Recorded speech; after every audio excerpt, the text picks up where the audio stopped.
ایک عالمی اسلامی انقلاب آ کر رہے گا. اس عالمی غلبہ اسلام سے پہلے ابھی امت مسلمہ کی بہت پٹائی ہونی ہے، بہت پٹائی ہونی ہے، بہت پٹائی. آپ نے صرف دین حق کی تبلیغ نہیں کی، اس کو قائم کر کے دکھایا ہے. بدترین عذاب عربوں پر آیا کھڑا ہے، سروں پر چڑھا ہوا ہے، بدترین. معافی چاہتا ہوں. امت مسلمہ بحیثیت مجموعی اللہ کی نگاہ میں مجرم، بہت بڑی مجرم. کیوں؟ 1 انچ زمین دنیا میں نہیں دکھا سکتی جہاں اللہ کا دین قائم ہو. 3 فتوے ہیں اس مفتی اعظم جو ہماری اتاری ہوئی شریعت کے مطابق فیصلے نہیں کرتے، وہی تو کافر ہیں، وہی تو مشرک ہیں، وہی تو فاسق ناہنجار ہیں، باغی. اخلاقیات کی بنیاد کیا ہے؟ کیا نیکی اور بدی کی کوئی مستقل اقدار ہے؟ Good and evil are they permanent values? یا جیسے آج کل کی بات ہو گئی ہے، بہت بڑی گمراہی کی بات ہے لیکن بہت عام کہی جاتی ہے، نتھنگ از گڈ اور evil, only thinking makes it so. نہ کوئی نیکی نیکی ہے، نہ کوئی بدی بدی ہے. یہ تو ہمارے سوچنے کا انداز ہے، کسی کو نیکی کہہ دیتے، کسی کو بدی نہیں. یہ مسائل ہیں جن سے روز اول سے فلسفی لوگ ان کے بارے میں غلطاؤں پیچھا رہے، سوچتے رہے، غور و فکر کرتے رہے. وہ سارا سفر جو آدم سے لے کر محمد تک صلی اللہ علیہ وسلم تمام فلسفیوں نے ذہنی سفر طے کیا، وہ حضور کو ان چند دنوں میں غار حرا کی خلوت میں طے کرا دیا گیا، تاکہ انسان نے بحیثیت انسان جو کچھ سوچا ہے وہ آپ کے علم میں آ گئے. اس کے بعد اب اقرا بسم ربک الذی خلق، انسانی سوچ تو یہیں تک ہے. اب پڑھو اپنے رب کا نام لے کر جس نے تمہیں الگ سے پیدا کیا. اور اس کے بعد پھر 2 حکم آئے. اب یہ غور و فکر کا ایک دور تو ختم ہو گیا، فلسفیانہ غور و فکر تکمیل کو پہنچا. ایک دوسرا شروع ہوا، اب ایک فکر دامنگیر ہوا. یہ میرے اوپر کتنی بڑی ذمہ داری آ گئی ہے، یہ معاشرہ ٹھیک ہو سکتا ہے، یہاں امکان ہے اصلاح کا. خود قرآن نے کہا انا سنلقی علیک قولا ثقیلا، ہم آپ پر ایک بہت بھاری بوجھ ڈالنے والے ہیں. اب یہ فکر دامنگیر ہوئی، اس کے لیے غور کرتے رہتے تھے، سوچتے رہتے تھے. تو دونوں یہ صورتیں شروع ہوتی ہیں. اے نبی اب یہ غور و فکر کا کام چھوڑیے، اب میدان میں آئیے، کمر کس لیجیے. یا ایھا المزمل قم یا ایھا المدثر قم، دونوں جگہ ایک ہی امر ہے، قم، کھڑے ہو جاؤ، کمر بستہ ہو جاؤ. لیکن عجیب بات ہے، میں چند منٹ لے رہا ہوں اس پر. رات کو کمر کسو، کھڑے رہو ہمارے سامنے. قم اللیل الا قلیلا نصفہ او انقص منہ قلیلا او زد علیہ ورتل القرآن ترتیلا. یہ مشقت، جانگسن، اگرچہ اخلاق کے اعتبار سے آپ انسانیت کی بلندی پر ہیں، انک لعلی خلق عظیم، لیکن یہ بوجھ جو آپ پر آیا ہے نبوت و رسالت کا، اس کے لیے آپ کو کچھ اور مشقت جھیلنے کے لیے تیاری کرنی ہوگی. ان ربک یعلم انک تقوم ادنی من ثلثی اللیل ونصفہ وثلثہ وطائفۃ من الذین معک. پھر اللہ نے بتایا بھی، اللہ کے علم میں ہے نبی کہ آپ اور آپ کے ساتھیوں کی جماعت کھڑی رہتی ہے رات کو 2/3 رات، یا کم سے کم نصف یا تہائی سے. یہ تو تھی وہ روحانی ایکسرسائز اور ترقی جو حضور اور صحابہ کرام سے کرائی گئی ہے آئندہ کے مراحل کے لیے. میدان میں آؤ تو کیا کرنا ہے؟ یا ایھا المدثر قم، قم کیا کرنا ہے دن میں؟ انذر، خبردار کرو انہیں. یہ بڑے بھلاوے میں آ گئے ہیں، دنیا نے انہیں ہم سے غافل کر دیا ہے. دنیا کی محبت میں آ کر یہ آخرت سے غافل ہو چکے ہیں. انہیں خبردار کیجیے، زندگی یہی زندگی نہیں ہے. مرنے کے بعد اٹھائے جاؤ گے، پورا حساب کتاب ہوگا زندگی بھر کا اعمال کا، اور اس کے بعد جزا ہوگی یا سزا ہوگی۔ وَإِنَّهَا لَجَنَّةٌ نَبَدَا أَوْ لَنَارٌ نَبَدَا۔ یہ انذار ہے، خبردار کرنا ہے۔ تو حضور کے بالفعل جو آپ کا مشن ہے اس میں شروع میں انذار غالب ہے۔ وہ تو اب تک کچھ لوگوں نے تسلیم کیا، کچھ لوگ ایمان لائے، کچھ لوگ قریب آئے، کچھ تربیت میں سے گزر رہے، انہیں بشارت دیتے تھے، تمہارے لیے بشارت ہے، سلام علیکم۔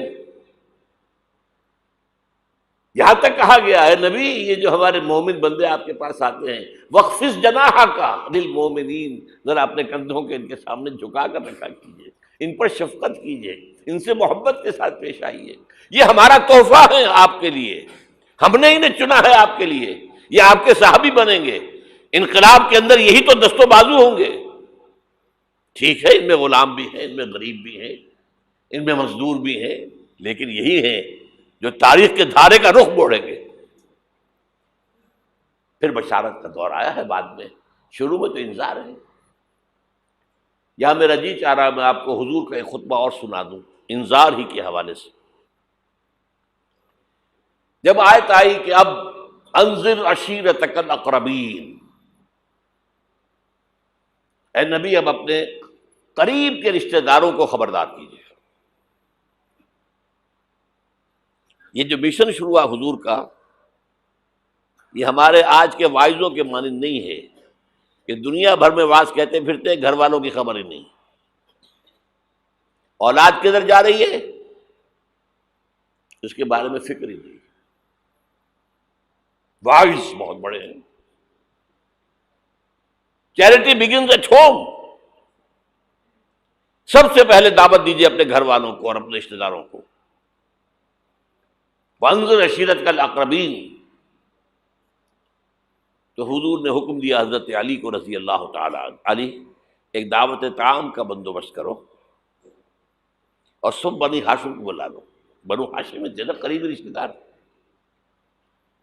یہ آپ کو معلوم ہونا چاہیے کہ جیسے ہمارے ہاں ایک قبیلہ ہوتا ہے وٹو قبیلہ، اب وٹو میں مانے کے، لالے کے، شامد کے یہ ہوتے ہیں نا، پھر ان میں خاندان ہوتے ہیں، کوئی شاہ محمد تھا اس کی اولاد جو ہے وہ شامد کے ہو گئی، لالا کوئی ہوگا لالے کے ہو گئے، مانے کے ہو گئے، لیکن ہے سب وٹو۔ اسی طرح مکے میں بسنے والے تھے سب قریش، کوئی جو ہے بنو ہاشم، کوئی بنو امیہ، کوئی بنو علی، کوئی بنو تیم، لیکن سب کے سب کون تھے؟ قریش۔ اس میں جو گھرانہ تھا جس سے حضور تھے وہ بنو ہاشم تھے۔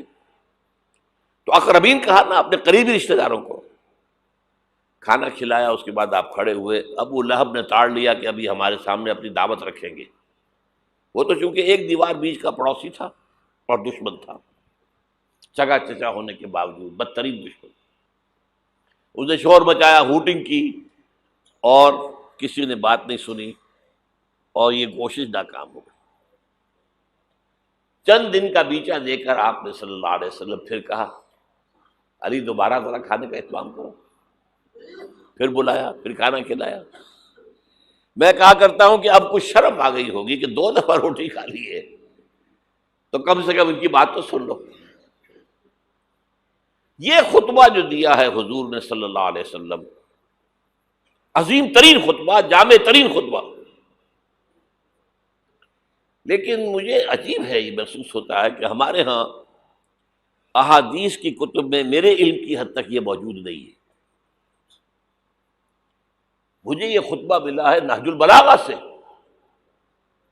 اہل تشیع کی جو اہم ترین کتاب سمجھ لیجیے، حضرت علی کے خطوط، خطبات، حضور کی حضرت علی کے اشعار بحیثیت خلیفہ جو آپ کے فرامین، یہ سب جمع کیے گئے ہیں نہج البلاغہ۔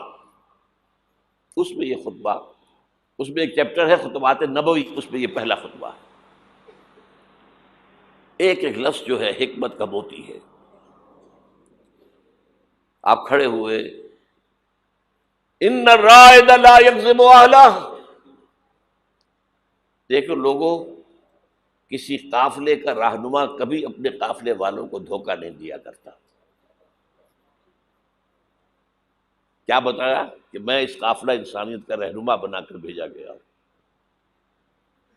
واللہ لو کذبت الناس جميعا ما کذبتکم ولو غررت الناس جميعا ما غررتکم. خدا کی قسم میں پوری دنیا سے جھوٹ بول سکتا بالفرض تو تم سے تو کبھی نہ بولتا. You are my kith and kin. اور اگر میں پوری دنیا کو دھوکہ دے سکتا بالفرض تو تمہیں تو کبھی نہ دیتا. یہ تمہید ہو گئی. 3 جملے. چوتھے جملے میں ایمان باللہ ایمان بالرسول دونوں آ گئے. واللہ الذی لا الہ الا ہو انی لرسول اللہ الیکم خاصۃ والی الناس کافۃ.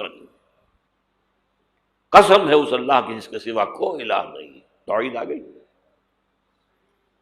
میں اللہ کا رسول ہوں تمہاری طرف خاص طور پر اور پوری دنیا کی طرف عام طور پر.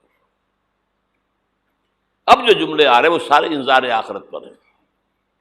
واللہ لتموتن کما تنامون. خدا کی قسم تم سب پر موت آئے گی جیسے کہ روزانہ رات کو سو جاتے ہو. ثم لتبعثن کما تستيقظون. پھر ایک صبح ہوگی جب اٹھا لیے جاؤ گے جیسے کہ روزانہ صبح بیدار ہو جاتے ہو. وہ صبح قیامت بھی آئے گی. اور کبھی آپ نے نوٹ کیا بیداری کے وقت کی دعا مسنون کون سی ہے؟ الحمدللہ الذی احیانی بعدما اماتنی والیہ النشور. اللہ کے حمد، اس کی تعریف، اس کا شکر، جس نے مجھے دوبارہ زندہ کر دیا اس کے بعد کہ مجھ پر بہت طاری ہو گئی تھی. جو شخص روزانہ صبح یہ الفاظ پڑھے گا جب صبح قیامت کو اٹھے گا تو اس کی زبان پر یہ الفاظ آئیں گے کہ نہیں آئیں گے؟ الحمدللہ الذی احیانی بعدما اماتنی والیہ النشور. واللہ لتموتن کما تنامون ثم لتبعثن کما تستيقظون ثم لتحسبن بما تعملون. پھر حساب کتاب لیا جائے گا جو کچھ تم کر رہے ہو اس کا. ثم لتجزون، پھر لازماً جزا دی جائے گی. بالاحسان احسانا وبالسوء سوءا. اچھائی کا اچھا بدلہ، برائی کی بری سزا. وَإِنَّهَا لَجَنَّةٌ وَبَدَا أَوْ لَنَارٌ وَبَدَا. اور وہ کیا ہے؟ یا ہمیشہ ہمیش کے لیے جنت اور یا ہمیشہ ہمیش کے لیے آگ. اللہ اس سے ہمیں بچائے. اب ذرا یہ چند منٹ آپ کے لیے میں نے، اس کے بعد میں آپ کو بتا رہا ہوں کہ میں خوشخبری لے کر آیا ہوں. آپ نے اگر کہیں بینر وغیرہ دیکھے ہوں گے تو اس میں موضوع میرا کیا ہے؟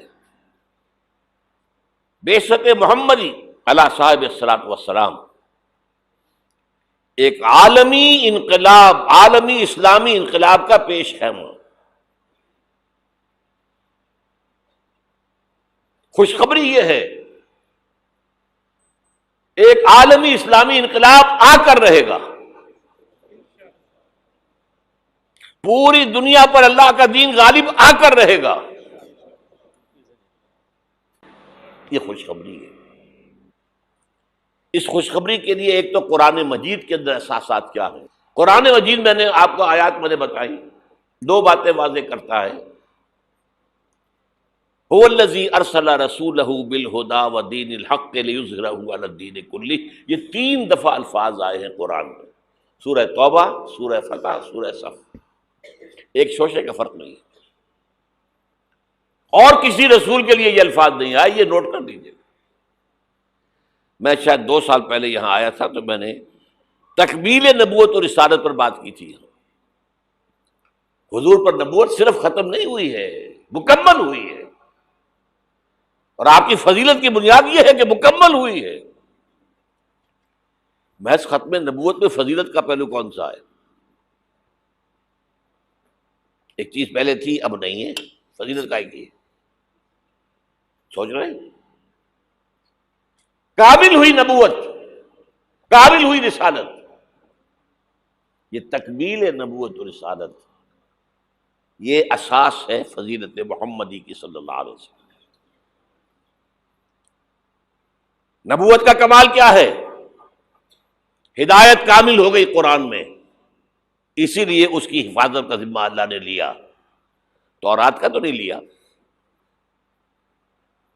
حالانکہ قرآن کہتا ہے انا انزلنا التورات فیہا ھدی و نور، تورات بھی ہم نے نازل کی تھی، اس میں ہدایت بھی تھی، نور بھی تھا۔ ابھی ہدایت کامل نہیں تھی، ابھی انٹرم پیریڈ کے لیے ہدایات تھیں، دی 10 کمانڈمنٹس، یہ مشہور ہے لفظ ہدایات۔ نمبر 2، دین حق غالب ہوا، کامل ہوا۔ الیوم اکملت لکم دینکم واتممت علیکم نعمتی ورضیت لکم الاسلام دینا۔ تکمیل ہدایت قرآن میں، تکلیم نظام حق دین حق میں، تکمیل رسالت آپ نے صرف دین حق کی تبلیغ نہیں کی، اس کو قائم کر کے دکھایا ہے۔ اور تکمیل رسالت آپ پہلے اور آخری رسول ہیں اللہ کے، جو پوری نوع انسانی کے لیے بھیجے گئے۔ پہلے ہر رسول اپنی قوم کی طرف آتا تھا، وَإِلَىٰ عَادٍ أَخَاهُمْ هُودًا وَإِلَىٰ ثَمُودَ أَخَاهُمْ صَالِحًا وَإِلَىٰ مَدْيَنَ أَخَاهُمْ شُعَيْبًا إِنَّا أَرْسَلْنَا نُوحًا إِلَىٰ قَوْمِهِ۔ حضرت مسیح بھی رسولاً الی بنی اسرائیل، پوری نوع انسانی کے لیے نہیں آئے تھے۔ واحد اللہ کے رسول پہلے اور آخری وہ محمد ہیں صلی اللہ علیہ وسلم، جو پوری نوع انسانی کے لیے بھیجے گئے۔ اس کے لیے میں نے آپ کو یہ 5 مقامات پر آیا قرآن میں، الفاظ مختلف ہیں۔ وہ تینوں ایک جگہ پر ایک ہی الفاظ میں آئے ہیں، تین جگہ پر، یہ ذرا مختلف ہے۔ وَمَا أَرْسَلْنَاكَ إِلَّا كَافَّةً لِلنَّاسِ بَشِيرًا وَنَذِيرًا، ہم نے نہیں بھیجا ہے نبی آپ کو مگر تمام انسانوں کے لیے بشیر اور نذیر بنا کر۔ وَمَا أَرْسَلْنَاكَ إِلَّا رَحْمَةً لِلْعَالَمِينَ، اور نہیں بھیجا ہے آپ کو مگر تمام جہانوں کے لیے رحمت بنا کر۔ اور اے نبی کہہ دو، یا ایھا الناس انی رسول اللہ الیکم جمیعا، میں تم سب کی طرف اللہ کا رسول بن کر آیا ہوں۔ وہ میں نے خطبہ سنایا، اس کے اندر بھی موجود ہے، پہلے دن سے موجود ہے، پہلے دن سے حضور پر بات واضح تھی، یہ آیتوں تو بعد میں نازل ہوئی ہے۔ واللہ الذی لا الہ الا ھو انی لرسول اللہ الیکم خاصۃ وإلی الناس کافۃ۔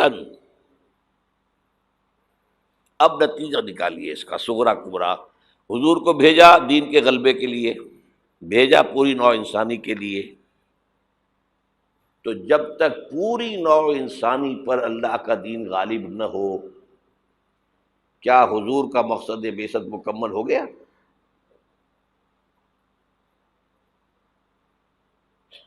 جزیرہ نماء عرب پر اللہ کا دین غالب ہو گیا، عربوں کی حد تک دین کی تبلیغ مکمل ہو گئی۔ اگر تو آپ صرف عربوں کے لیے آئے ہوتے تو آپ کا کام پورا ہو گیا تھا۔ آپ آئے پوری نوع انسانی کے لیے، پوری دنیا کے لیے، تو پھر اقبال کے لفظ میں سنیے، وقت فرصت ہے کہاں، کام ابھی باقی ہے، نور توحید کا اتمام ابھی باقی ہے۔ تو پوری دنیا جب تک اس نور توحید سے جگمگا نہ اٹھے، پوری دنیا جب تک نور رسالت سے منور نہ ہو جائے، اس وقت تک وقت فرصت ہے کہاں، کام ابھی باقی ہے۔ اور کیا ہو سکتا ہے کہ دنیا ختم ہو جائے اور حضور کی بعثت کا مقصد مکمل نہ ہو؟ ناممکن۔ تو قرآن سے ثابت ہوا کہ ایک عالمگیر اسلامی انقلاب آ کر رہے گا، جیسے حضور کے دست مبارک سے اور آپ کے حیات طیبہ کے دوران جزیرہ نماء عرب میں ایک اسلامی انقلاب آیا۔ اب اس میں حضور کی طرف سے حدیث سے سنیے۔ ایک حدیث ہے، بڑی پیاری حدیث ہے، حضور نے اپنے دور سے لے کر اور قیامت تک 5 ادوار کا ذکر کیا ہے۔ مجھے یاد نہیں رہا، ہم نے ان حدیثوں کو ایک 4 ورقے کی شکل میں بہت عام کیا ہے، لاکھوں کی تعداد میں شائع کیا ہے۔ میرا خیال تھا کہ میں لے آؤں گا یہاں بھی آپ کے لیے تحفے کے طور پر، بھول گیا میں۔ یہ حدیث جو ہے حضرت نعمان ابن بشیر سے ہے رضی اللہ تعالیٰ عنہ، اور مسند احمد ابن حنبل میں ہے رحمۃ اللہ علیہ۔ حضرت نعمان ابن بشیر فرماتے حضور نے ارشاد فرمایا تکون النبوۃ فیکم ما شاء اللہ ان تکون، لوگوں دیکھو نبوت تمہارے مابین رہے گی جب تک اللہ چاہے گا کہ رہے۔ ثم یرفع اللہ اذا شاء یرفعها، پھر جب اللہ چاہے گا اسے اٹھا لے گا۔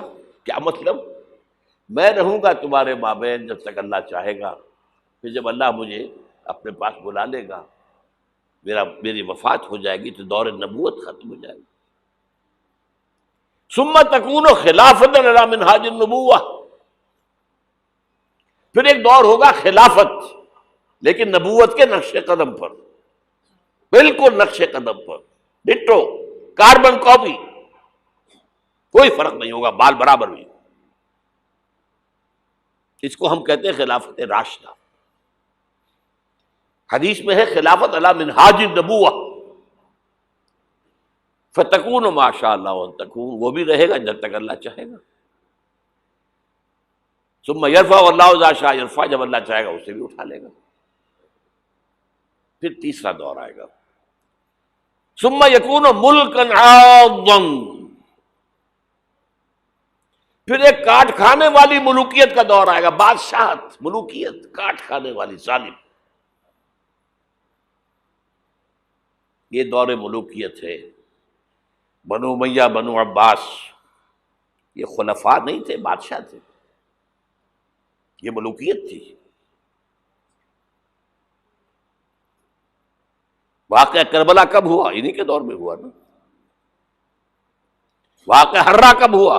انہی کے دور میں ہوا۔ 3 دن تک مدینے کو مباح کر دیا گیا فوجیوں پر، لوٹو جس کو چاہو، ریپ کرو جسے چاہو، مدینہ۔ یہ ہماری تاریخ کے واقعات ہیں۔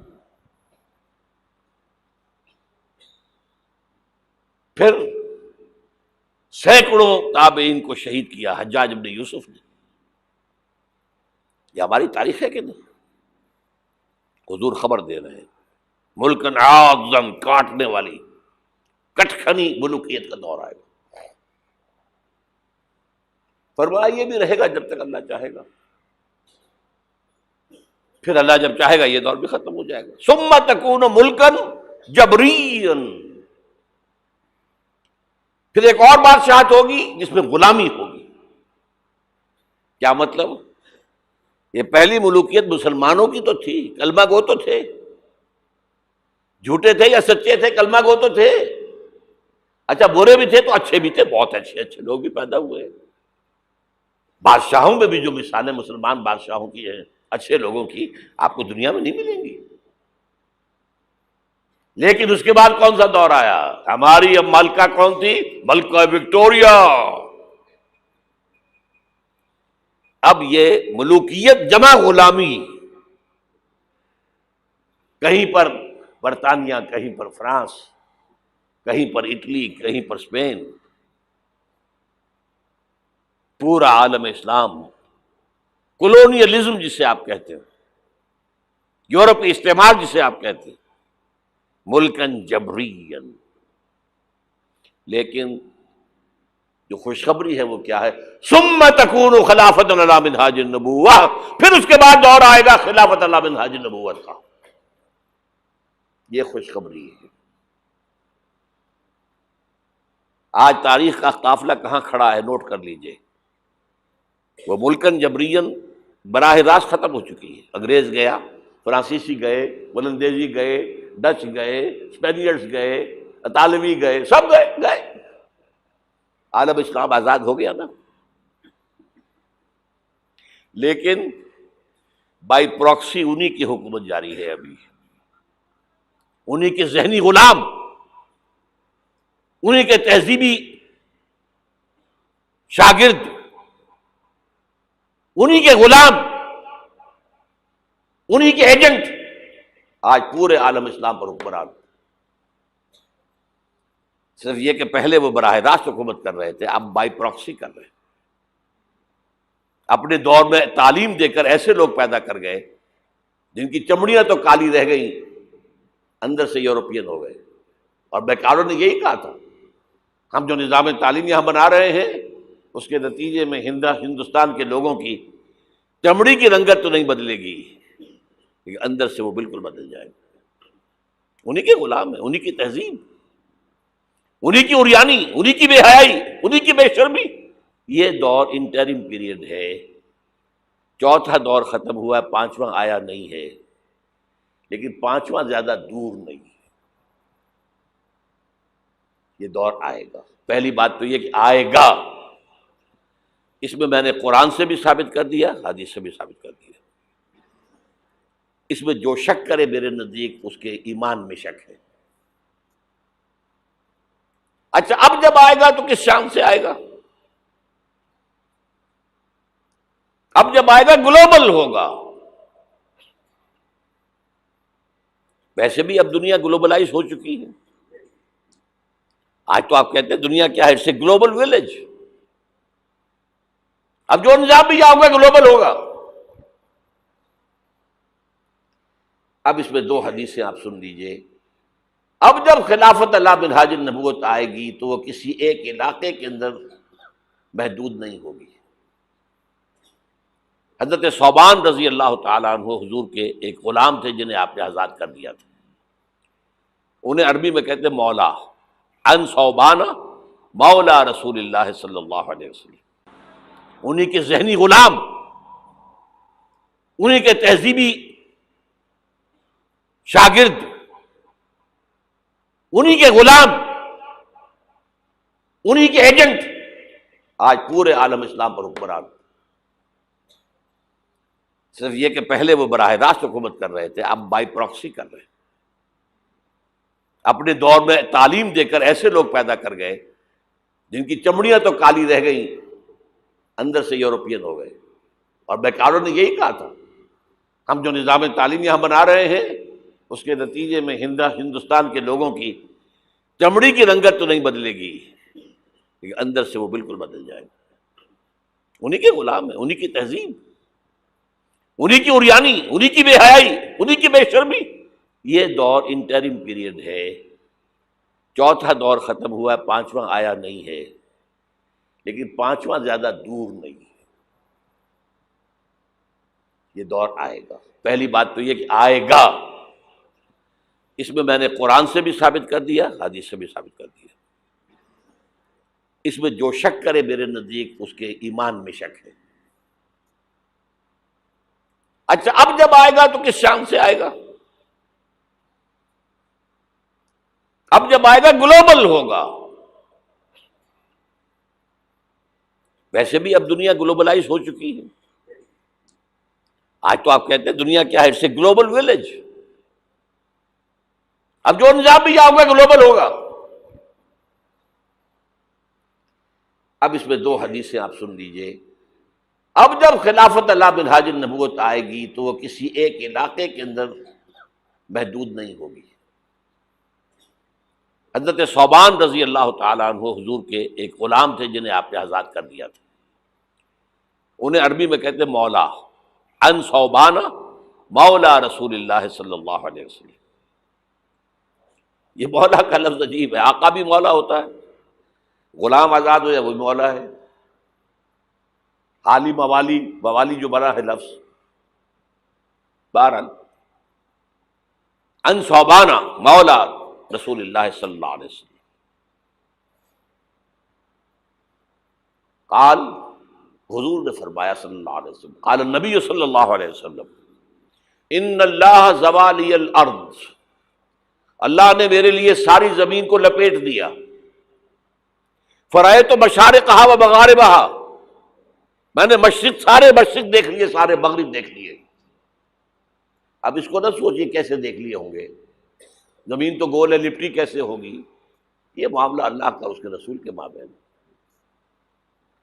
اللہ اپنے رسولوں کو جو مشاہدات کراتا ہے وہ ہماری سمجھ سے بالاتر ہے۔ ہمیں شب معراج کی سمجھ کیسے آئے گی؟ فَأَوْحَىٰ إِلَىٰ عَبْدِهِ مَا أَوْحَىٰ، ہمیں کیا پتا، کیا راز و نیاز کی باتیں ہوئی تھی، ہمیں کیا اندازہ؟ بہرحال حضور فرماتے ہیں ان اللہ زوالی الارض، زمین لپیٹ دی، فرائے تو مشارقہا و مغاربہا، میں نے سارے مشرق دیکھ لیے، سارے مغرب دیکھ لیے، وَإِنَّ أُمَّتِي سب يَبْلُغُ مُلْكُهَا مَا ذُوِّيَ لِي مِنْهَا، سنو میری امت کی حکومت ان تمام علاقوں پر قائم ہوگی جو مجھے زمین کو لپیٹ کر دکھا دیے گئے۔ کوئی شک ہے؟ اگر شک ہو تو اپنے ایمان کی خیر بنائیے۔ یہ روایت صحیح مسلم کی ہے، صحیحین کی روایت جو ہے وہ تو سب سے ٹاپ۔ دوسری حدیث مقداد ابن الاسود رضی اللہ تعالی عنہ سے، وہ فرماتے ہیں کہ حضور نے فرمایا لا يبقى على ظهر الارض بيت وبر ولا بدر الا ادخله الله كلمة الاسلام، اس زمین پر نہ کوئی گھر بچے گا اینٹ گارے کا بنا ہوا، نہ کوئی خیمہ ہوگا جو بالوں کے کمبلوں سے بنا ہوا ہو، مگر یہ کہ اس میں اللہ کلمہ اسلام کو داخل کر کے رہے گا، بعز عزیز او ذل ذلیل، یا تو کسی باعزت کے اعزاز کے ساتھ، وہ ایمان خود قبول کرے گا، اسلام اس کے اندر داخل ہوگا، اس کا بھی اعزاز ہوگا۔ وَلِلَّهِ الْعِزَّةُ وَلِرَسُولِهِ وَلِلْمُؤْمِنِينَ وَلَكِنَّ الْمُنَافِقِينَ لَا يَعْلَمُونَ، اور جو نہیں اسلام قبول کرے گا اسے نیچے ہو کر رہنا پڑے گا، یؤتوا الجزیۃ عن ید وہم صاغرون، انہیں اسلام کی سپریمیسی قبول کرنی پڑے گی۔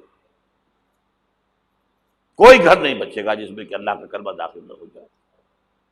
حضرت مقداد کہتے ہیں پھر میں نے اپنے دل میں کہا وَيَكُونُ الدِّينُ كُلُّهُ لِلَّهِ، یہ جو سورہ انفال میں الفاظ آئے ہیں دین کل کا کل اللہ کے لیے ہو جائے تب تو یہ ہو جائے گا۔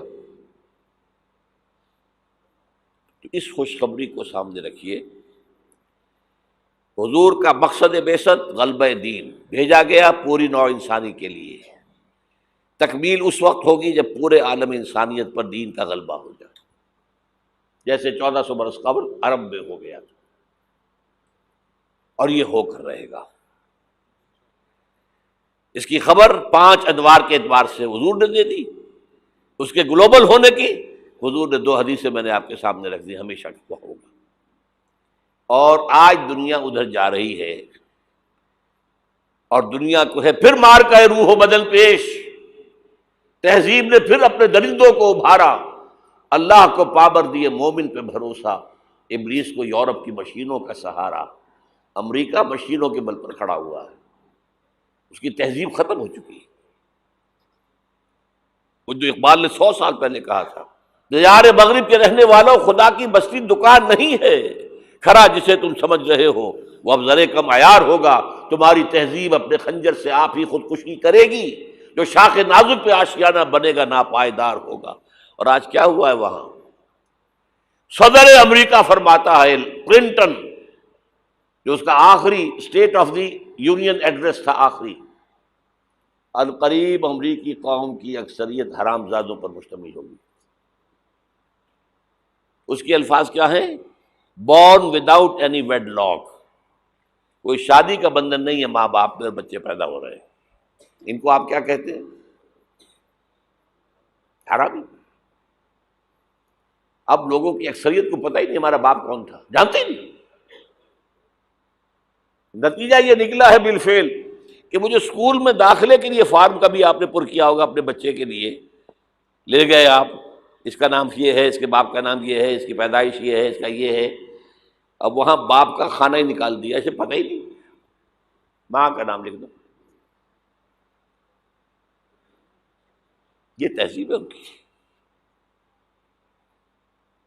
بہرحال دنیا ایک بہت بڑے تصادم کی طرف بڑھ رہی ہے۔ اب میں اس سے اگلی بات جو کہنا چاہتا ہوں اس کے لیے پہلے سے معذرت کر لوں، خوشخبری میں نے دی ہے تو بدخبری بھی مجھے دے دی۔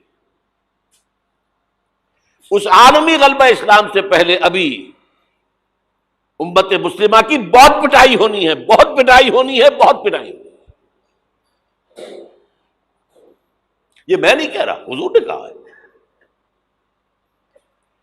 کتاب الملاحم احادیث کی کتابوں کے آخر میں یہ 4 ابواب جو آتے ہیں، جن کو عام طور پر علماء بھی نہیں پڑھتے، اس لیے کہ ان سے کوئی فقہی مسئلہ تو نکلتا نہیں، ان سے کوئی شرعی حکم نہیں نکلتا، وہ تو پیشین گوئیاں ہیں۔ کتاب الفتن، کیسے کیسے فتنے اٹھیں گے، کتاب الملاحم، کیسی کیسی جنگیں ہوں گی، کتاب اشراط الساعہ، قیامت کی جو علامات کیا ہوں گی، کتاب علامات القیامہ، یہ کیا ہوں گے۔ ان ابواب کو پڑھیے تو آپ کو معلوم ہوگا اس دور کے آنے سے پہلے ابھی امت مسلمہ پر اللہ کے عذاب کے بہت سخت کوڑے پڑ گئے۔ معافی چاہتا ہوں، اگر رسولوں کی شان یہ تھی کہ وہ مبشر بھی تھے اور نذیر بھی تھے، تو میں بھی ایک ادنا غلام انہیں کا ہوں۔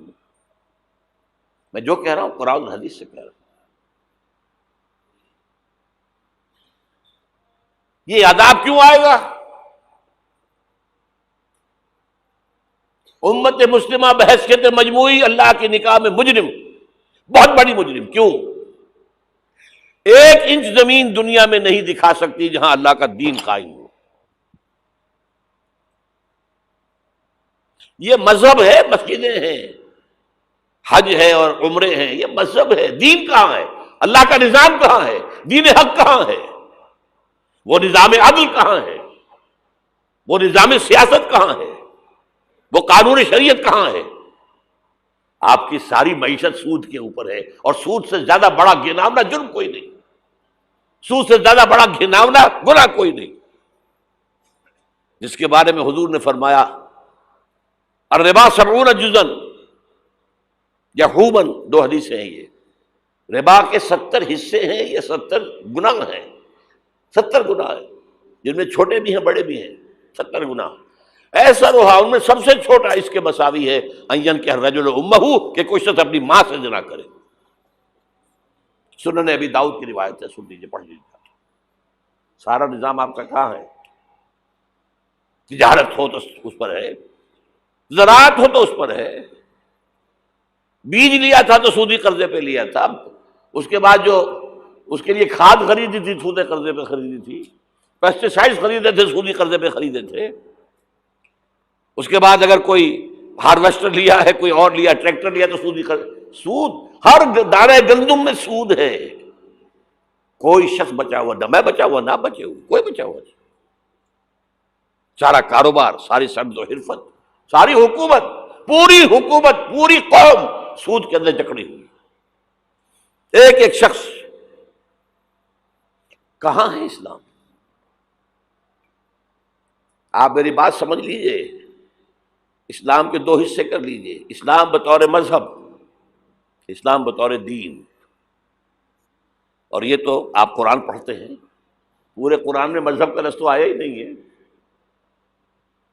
حدیث کے ذخیرے میں بھی میری امکان، میرے معلومات کی حد تک کہیں نہیں ہے۔ یہ مذہب تو ہمارے یہاں استعمال ہوتا تھا فقہوں کے لیے، مذہب حنفی، مذہب مالکی، مذہب شافعی، مذہب حنبلی، اب ایک مذہب سلفی اہل حدیث حضرات کا ہو گیا ہے، مذہب ظاہری، بعض مذہب جعفری، یہ فقہوں کے لیے تھا۔ مذہب کیا ہے؟ مذہب کا نام 3 چیزوں کا مجموعہ مذہب ہے، کچھ عقائد، کچھ عبادات، کچھ رسومات۔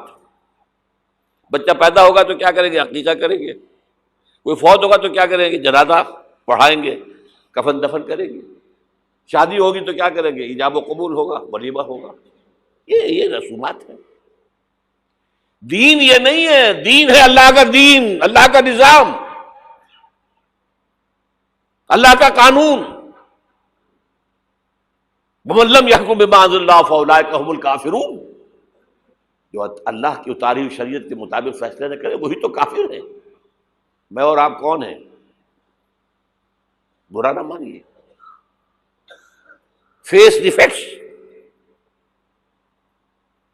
اور یہ فتویٰ کس کا ہے؟ اللہ کا ہے۔ وَمَن لَّمْ يَحْكُم بِمَا أَنزَلَ اللَّهُ فَأُولَٰئِكَ هُمُ الْكَافِرُونَ وَمَن لَّمْ يَحْكُم بِمَا أَنزَلَ اللَّهُ فَأُولَٰئِكَ هُمُ الظَّالِمُونَ وَمَن لَّمْ يَحْكُم بِمَا أَنزَلَ اللَّهُ فَأُولَٰئِكَ هُمُ الْفَاسِقُونَ۔ 3 فتوے ہیں اس مفتی اعظم کے، جو ہماری اتاری ہوئی شریعت کے مطابق فیصلے نہیں کرتے، وہی تو کافر ہیں، وہی تو مشرک ہیں، وہی تو فاسق ناہنجار ہیں، باغی۔ یہ ہے امت مسلمہ کا حال۔ اب سعودی عرب ذرا پیچھے پیچھے چل رہا تھا، اب آگے بڑھ رہا ہے۔ اب مخلوط تعلیم کی یونیورسٹی وہاں قائم کر دی گئی ہے۔ شاہ عبداللہ صاحب جو ہے بش سے این او سی لے کر آئے ہیں تو اسے بادشاہ مانا گیا ہے۔ امریکہ کے غلام بکے ہوئے، سولڈ، اور وہی کیا سب سارے کے سارے ہمارا وہ شخص خبیث جو ہمیں اس جنگ میں امریکہ کا جو ہے اعلی کار بنا کر دفع ہو گیا یہاں سے، اور اس کے نتیجے میں آج ہمارے ہاں ساری بدامنی ہے۔ یہ کیوں ہو رہا ہے؟ جنگ تو امریکہ کی ہے۔ آج ہمیں باور کرا دیا گیا ہماری جنگ ہے، یہ امریکہ کی سب سے بڑی کامیابی ہے۔ ہماری جنگ کیسے ہے بھائی؟ یہ جنگ 2001 میں شروع ہوئی تھی، سب سے پہلے حملہ افغانستان میں کیا گیا تھا، ہم سے مدد مانگی تھی کہ ہماری مدد نہیں کرو گے تو ہمارے دشمن ہو۔ تو جنگ ان کی تھی کہ ہماری تھی؟ ہماری جنگ ہوتی تو ہم مدد مانگتے کسی سے۔ نہ کوئی جرم ثابت تھا اسامہ کا، نہ کوئی جرم ثابت تھا طالبان کا۔ جرم ایک ہی ہوا تھا کہ کچھ شریعت محمدی نمایاں ہو رہی تھی، اس کی برکات کا ظہور ہو رہا تھا۔ 90% عراق کے اندر امن قائم ہو گیا۔ یہ بات کہی اقبال نے 1936 میں، ان کی آخری نظموں میں سے ہے ابلیس کی وجہ سے شورا۔ اس میں ابلیس کہتا ہے کہ نہ مجھے جمہوریت سے کوئی ڈر ہے، میرا اپنا بنایا ہوا نظام ہے، وہی شیطانی نظام ہے۔ یہ ہم نے خود شاہی کو پہنایا جمہوری لباس، جب ذرا آدم ہوا ہے خود شناس و خود نگر۔ نہ اشتراکیت سے مجھے کوئی ڈر ہے، کب ڈرا سکتے ہیں مجھ کو اشتراکی کوچہ گرد؟ یہ پریشان روزگار آشفتہ بغض آشفتہ ہوں ہے، اگر کوئی ڈر خطر مجھ کو تو اس امت سے ہے، اس کی خاکستر میں ہے اب تک شرار آرزو۔ اس کے انگارے اوپر سے اس کے اوپر راکھ آ گئی ہے، نظر نہیں آ رہا، اندر آگ دہک رہی ہے، ان کے دلوں کے اندر آگ دہک رہی ہے۔ عصر حاضر کے تقاضاؤں سے ہے، لیکن یہ خوف ہو نہ جائے آشکارا شر پیغمبر کہیں، وہ شر پیغمبر ابھر کر افغانستان میں سامنے آ رہا ہے۔ Billions and billions of dollars جو ہے امریکہ دیتا ہے، افغانستان میں افیون کی کاشت بند نہیں ہوتی، اور ملا عمر کا ایک حکم اور کاشت زیرو ہو گئی۔ انہوں نے کہا یہ تو ہمارے لیے انتہائی بڑا خطرہ ہے، یہ نظام اگر ظاہر ہو گیا دنیا پر، اگر یہ ابھی کلی ہے، کھل گئی، پھول بن گئی تو کیا ہوگا؟ یہ شیطنت ختم ہو جائے گی۔ اس لیے تہس نہس کیا افغانستان، وہ جنگ ہے۔ اب وہاں سے جو لوگ بھاگ کر آ گئے تھے، ہمارے قبائلی علاقوں میں آ کر آباد ہو گئے، کیونکہ خود امریکہ لے کر آیا تھا انہیں۔ جب روسیہ کے خلاف جنگ ہو رہی تھی تو جہاد جہاد جہاد کا غلغلہ بلند کر کے، یہ اسامہ ابن لادن خود امریکہ کا ایجنٹ تھا اس وقت، عمر عبد الرحمان امریکہ کا ایجنٹ تھا، ایک اور ایجنٹ کس کام کے لیے تھے؟ عبداللہ اعظم، یعنی وہ لے کر آ رہے تھے مسلمانوں کو، مجاہدین کو، وہ خلوص کے ساتھ کام کر رہے تھے کہ یہاں اسلام آئے گا، اس جہاد کے نتیجے میں اسلامی ریاست قائم ہوگی، اسلام کا غلبہ ہو جائے گا، آؤ آؤ آؤ۔ امریکہ نے اپنا کام نکلوایا، اپنے دشمن کا تہس نہس کرایا، پھر بھاگ گیا، اور اب ان کے خلاف، اور ہمارے لوگوں نے پکڑ پکڑ کر لوگ دیے ہیں، پیسے کمائے ہیں، ارب ارب ڈالر لیے ہیں، ایک ایک کی سر کی قیمت کہاں گئی؟ وہ جو آئی تھی کہاں گئی؟ وہ واپس امریکی بینکوں میں پہنچ چکی ہوئی۔ یہ طوفان ہے اس وقت جو ہمارے سر پر کھڑا ہے۔ جو میں نے کیا بات کہی ہے نوٹ کر لیجئے، ہم بحیثیت مجموعی اللہ کے مجرم ہیں، باغی ہیں۔ کیوں؟ ہم نے کلونیلزم سے آزاد ہونے کے بعد، جب تک انگریز تھا ہم کہتے تھے ہم کیا کریں، ہم تو مجبور ہیں۔ کہیں فرانسیسیوں کی حکومت تھی، کہیں ولندیزیوں کی تھی، کہیں ہسپانویوں کی تھی، کہیں اطالویوں کی تھی، کیا کریں؟ جب وہ سارا پردہ ہٹا دیا، کسی ملک نے قرآن کو اپنا امام نہیں بنایا، اللہ کی طرف رخ نہیں کیا، کسی نے رخ کیا ماسکو کی طرف، جمال عبد الناصر ہو یا وہ جو شام کا ہوتا تھا حافظ الاسد، ان کا کدھر تھا قبلہ؟ ماسکو، اور یا باقی سب کا واشنگٹن۔ ہم مجرم ہیں۔ اب ان مجرموں میں بھی ایک ذرا تجزیہ کرنا پڑے گا، کون زیادہ بڑا مجرم ہے۔ یہ جو ہماری کوئی 150 ارب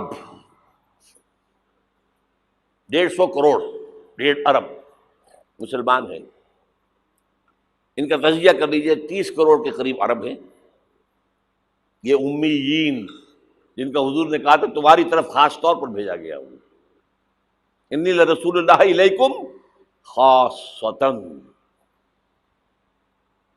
ان کو کتنا بڑا مقام ملا کہ محمد ان میں سے تھے صلی اللہ علیہ وسلم،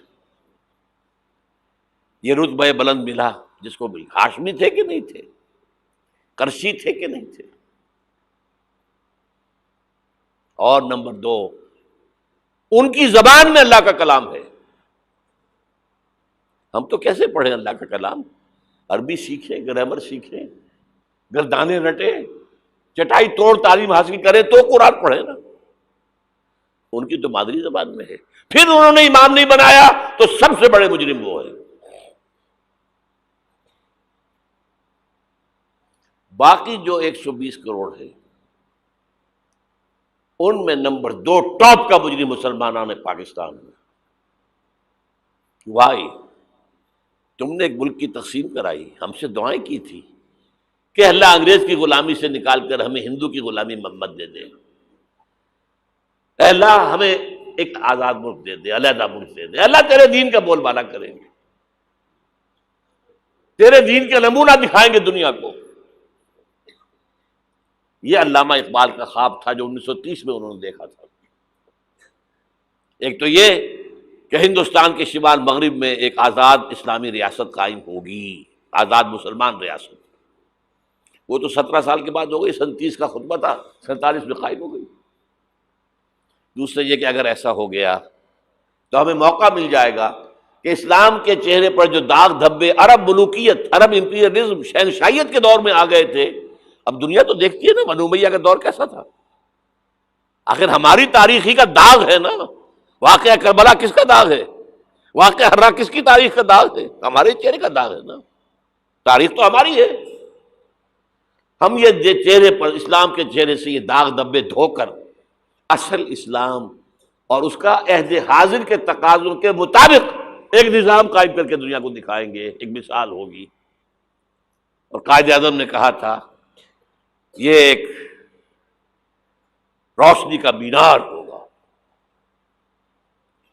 but we went back upon our promise، ہم نے اللہ سے وعدہ، اللہ نے کہا ٹھیک ہے لو۔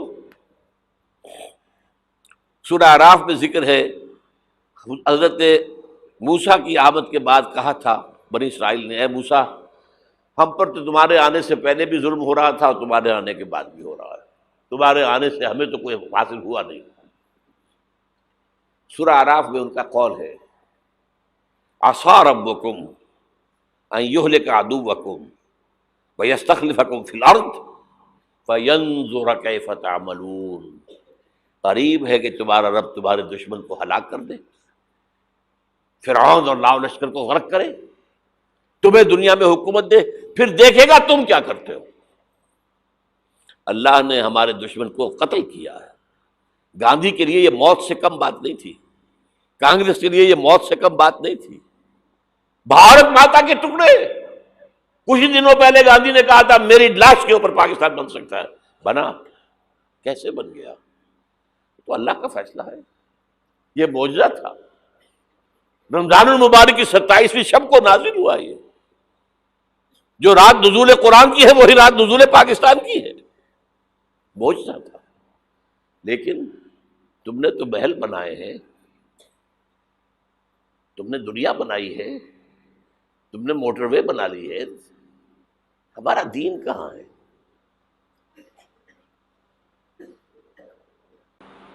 ہمارا دین کہاں ہے؟ نمبر 2 مجرم ہم ہیں، باقی نمبر 3 پہ جائیں گے۔ اب نوٹ کر لیجئے، یہ کتابیں اگر آپ پڑھنا چاہیں تو کتاب الملاحم میں پڑھیے، بدترین عذاب عربوں پر آیا کھڑا ہے، سروں پر تنا ہوا ہے، بدترین ایسی جنگ ہونی ہے الملحمۃ العظما، جس کو کہ میں بھی آپ کے گواہی پیش کر دوں گا، جسے کہا گیا ہے دی لاسٹ کروسیڈ۔ بش نے بھی کروسیڈ کا لفظ بول دیا تھا، پھر واپس لیا اس نے۔ نکل جاتی ہے جس کے منہ سے سچی بات مستی میں، فقیہ مصلحت بین سے وہ رندے بادہ خار اچھا، کروسیڈ کہہ کر پھر واپس لیا۔ یہ کروسیڈ، اس کے اوپر جس قدر نقصان ہونا ہے عربوں کا، گریٹر اسرائیل بنے گا، یہ عراق، شام، اردن، سعودی عرب کا کچھ شمالی علاقہ، ترکی کا جنوبی علاقہ، مصر کا صحرائے سینا، اور اس کے ساتھ ہی جو بہترین اس کا زرخیز ترین علاقہ ڈیلٹا آف نائل، یہ سب یہودیوں کے قبضے میں جائیں گے۔ اس کو حدیث میں کہا گیا الملحمۃ العظما۔ عیسائی 80 علم لے کر اے مسلمانوں تم پر حملہ آور ہوں گے، اور ہر علم کے نیچے 12,000 فوج ہوگی، 9.5 لاکھ فوج۔ یہ نیٹو کی تیاری کس کے لیے ہو رہی ہے؟ جب یو ایس ایس آر کا خاتمہ ہوا تو پوچھا گیا تھا نیٹو چیف سے، اب کس لیے؟ تمہارا وہ دشمن تو ختم ہو گیا، اب ہمیں اسلامک فنڈامنٹلزم سے نمٹنا ہے۔ وہ جانتے ہیں خطرہ یہی ہے، اب اسلام ابھر سکتا ہے، مسلمانوں کے سینوں کے اندر وہ آگ ہے، اوپر خاکستر آ گیا ہے، تم کہیں اٹھانا بیٹھنا، یہ اندر تو انگارہ ہے، اوپر سے راکھ ہے، اس سے دھوکہ نہ کھا جانا ان کے دلوں کے اندر۔ اور بش نے کہا تھا مسلمان چاہتے ہیں کہ ہسپانیہ سے لے کر انڈونیشیا تک نظام خلافت قائم کریں، اور میں حیران ہوا تھا کہ اس کمبخت کو ہسپانیہ کا خیال کیسے آ گیا؟ ہمیں تو کبھی آتا ہی نہیں، اب ہم تو بھول گئے، وہ تو 500 برس پرانی بات ہے جبکہ وہاں سے ہمیں نکال دیا گیا تھا۔ اگرچہ اقبال نے کہا تھا ہے ارض فلسطین پہ یہودی کا اگر حق، ہسپانیہ پر حق نہیں کیوں اہل عرب کا؟ ہسپانیہ میں تو 800 سال حکومت کی مسلمانوں نے، اور ابھی 500 برس ہی گزرے ہیں نا۔ یہودی تو ارض مقدس سے 2000 سال نکالے گئے،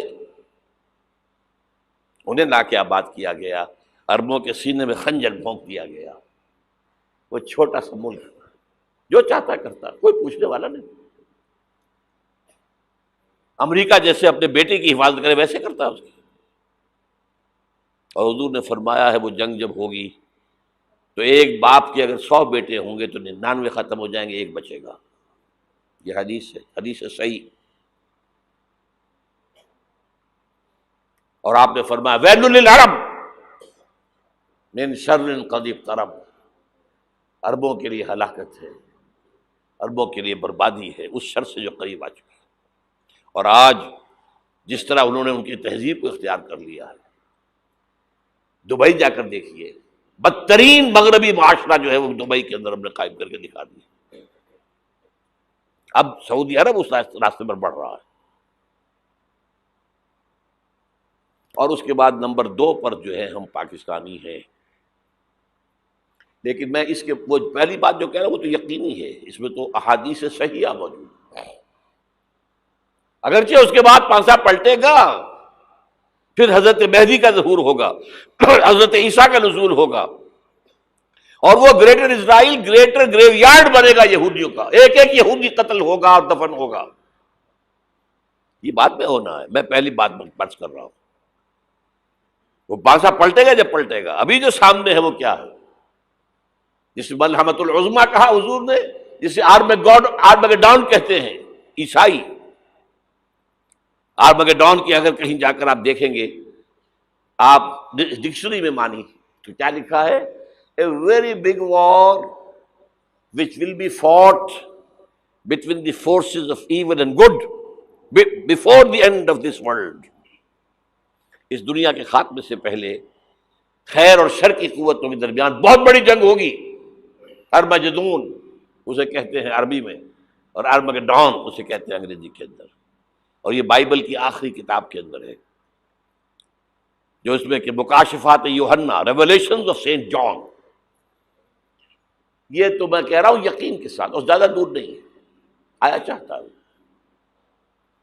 اس لیے کہ یہودیوں کا اور عیسائی جو کنزرویٹوز ہیں، نیو کنزرویٹوز، ان کا 5 نکاتی ایجنڈا ہے متفق علیہ، جس کے تحت کہ یہ جنگ صلیبی شروع کی گئی ہے. وہ سن لیجئے آپ. آرمیگیڈون نمبر 1، گریٹر اسرائیل قائم ہو جانا اس کے نتیجے میں نمبر 2، مسجد اقصی اور قبۃ الصغریٰ کو گرانا نمبر 3، وہاں تھرڈ ٹیمپل، وہ مسجد جو حضرت سلیمان نے بنائی تھی 1000 قبل مسیح میں، پھر برباد کی تھی نبوکدنضر نے، دوبارہ بنائی گئی، پھر دوبارہ ختم ہوئی 70 عیسوی تک گری پڑی ہے. ان کا خانہ کعبہ گرا ہوا ہے 70 عیسوی سے لے کر آج تک. ایک دیوار ہے ویلنگ وال، جہاں جاتے ہیں، روتے ہیں، پیٹتے ہیں، ماتم کرتے ہیں، وہاں وہ بنے گا تھرڈ ٹیمپل. اور نمبر 4، اس میں لا کر رکھا جائے گا تخت حضرت داؤد کا. یہ تخت کہاں ہے اس وقت؟ یہ لندن شریف کے اندر، جو ان کی پارلیمنٹ کا جو چرچ ہے، ویسٹ منسٹر ایبے، اس میں رکھا ہوا ہے. ایک پتھر تھا جس پر بٹھا کر حضرت داؤد کی تاج پوشی ہوئی، پھر حضرت سلیمان کی ہوئی، پھر وہ پتھر رکھ دیا گیا جب حضرت سلیمان نے بنایا ہیکل مسجد اقصی، وہاں رہا وہ. ہر بادشاہ جو تھا یہودی اسی کے اوپر بٹھا کر اس کی تاج پوشی ہوتی تھی. سن 70 میں ٹائٹس نے گرایا اسے، ہیکل کو، وہ پتھر لے گیا، وہاں سے روم گیا، روم سے آئرلینڈ گیا، آئرلینڈ سے اسکاٹ لینڈ آیا، اسکاٹ لینڈ سے انگلینڈ آیا، اور اب وہ رکھا ہوا ہے 14ویں صدی عیسوی سے آج تک. وہ ویسٹ منسٹر ایبے میں رکھا ہوا، ایک کرسی کی سیٹ میں اسے بنا دیا گیا ہے تخت کی شکل میں. اب انگریزوں میں کوئی ملکہ ہو، کوئی بادشاہ ہو، جس کی بھی تاج پوشی ہونی اس میں ہوتی. یہ لا کر رکھا جائے گا تھرڈ ٹیمپل میں، اور اس پر یہودیوں کے خیال کے مطابق ان کا مسیحا آئے گا جو مسیح دجال ہوگا. عیسائیوں کے خیال کے مطابق حضرت عیسیٰ آئیں گے، وہ ہمارا بھی خیال ہے حضرت عیسیٰ آئیں گے علیہ الصلوۃ والسلام.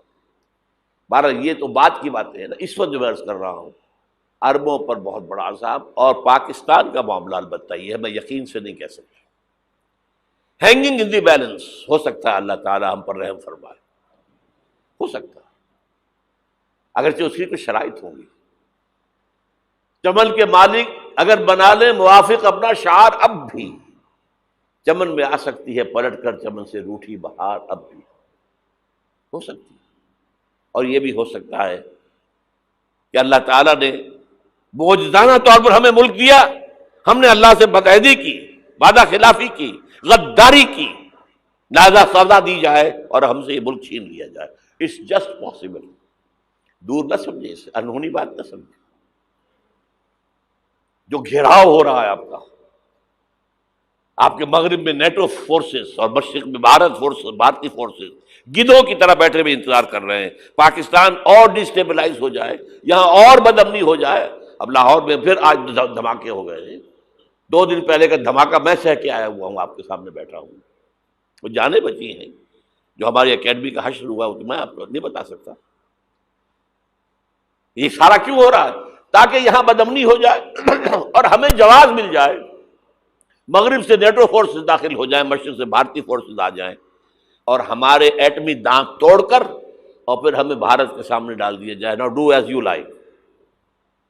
یہ ان کا نقشہ ہے. ہوگا کیا وہ اللہ جانتا ہے، ہوگا وہ جو اللہ چاہے. لیکن اللہ کا چاہنا جو ہے وہ کس پر منحصر ہے؟ یہاں انقلاب برپا کرو، یہاں اسلام لاؤ. اگر دھندوں میں لگے رہو گے تو وہ خود بخود نہیں آ جائے گا انقلاب. صحابہ نے جانیں دی تھی، کتنی تکلیفیں اٹھائی تھی. 12 برس تک مکی دور کے اندر با نشہ درویشی در ساز و دمادم زن، جو پختہ شبی خدرا بر سلطنت جم زن. یوم طائف یاد ہے جو حضرت عائشہ فرماتی ہے کہ میں نے پوچھا تھا حضور سے کہ یوم احد سے زیادہ سختی بھی آپ پر کبھی آئی؟ یوم احد پر کیا ہوا تھا؟